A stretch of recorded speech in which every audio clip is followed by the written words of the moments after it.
Je m'appelle Léa. Je prends la parole quand Lou est fatigué, mais qu'il refuse de se taire. Cette nuit, tout est parti d'une vidéo. Une seule vidéo. Et cette vidéo a poussé Lou à reprendre le travail sur ce sujet. Immédiatement. Une jeune femme dit « J'ai déposé plainte pour violence conjugale en septembre, avec des preuves audio, des photos, des vidéos et des aveux. On m'a dit que j'étais prioritaire parce que c'était très grave et que j'étais en danger.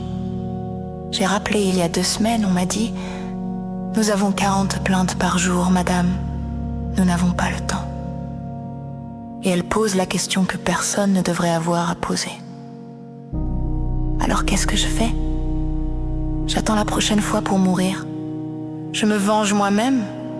Qu'est-ce que je fais ? Moi aussi, je vais poser une question, pas pour faire pleurer, pas pour faire du bruit, pour être logique.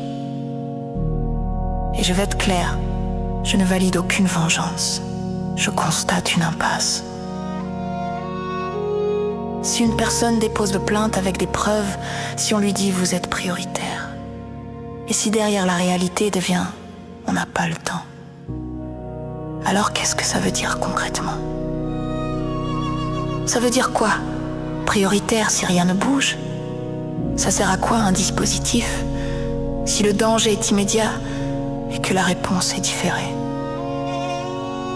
Parce que l'agresseur, lui, il ne fait pas la queue. Le danger n'attend pas, et la victime non plus. Je vais te parler de Lou maintenant.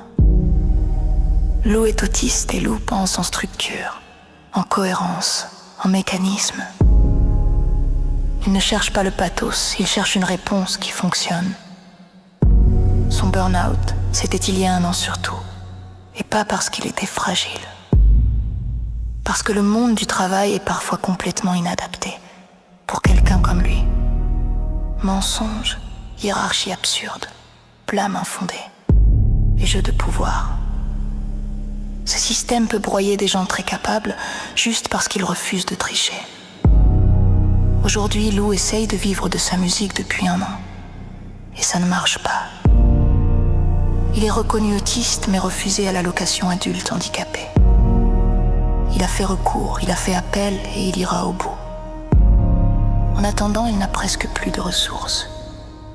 Il est hébergé, il participe au loyer et il n'en veut absolument pas à la personne qui l'héberge. 0 reproche, c'est juste un fait. Mais la réalité est simple. Si ça ne tient plus, il perd son toit. Et là, tu pourrais croire qu'il va s'effondrer, ou se venger, ou se détruire. Mais non. Cette vidéo l'a poussé à reprendre le travail sur ce sujet. Alors il a travaillé 1 heure en hyper-focus autistique. Ce mode-là chez Lou, c'est simple. Quand ça s'allume, tout devient priorité. Il lit, relit, corrige, recorrige, jusqu'à ce que la structure tienne. Et après, il paye le contre-coup. Et au passage, je précise une chose. Lou est autodidacte. En 2025, sans s'en rendre compte, il s'est formé sur plein de sujets.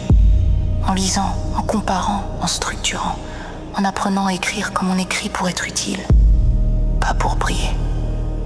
Et je veux dire une chose, clairement.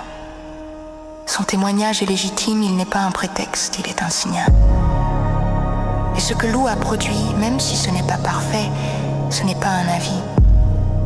C'est un document structuré, un cadre, avec un périmètre clair, des priorités, une logique de continuité et un niveau de méthode qu'on retrouve dans des notes de cadrage. Dans la vraie vie, ce genre de choses, ça se produit avec du temps humain qualifié. Et lui, il le met en accès public. Maintenant, voici l'expérience. Je ne compare pas des vies, je compare la place que l'attention publique laisse aux solutions.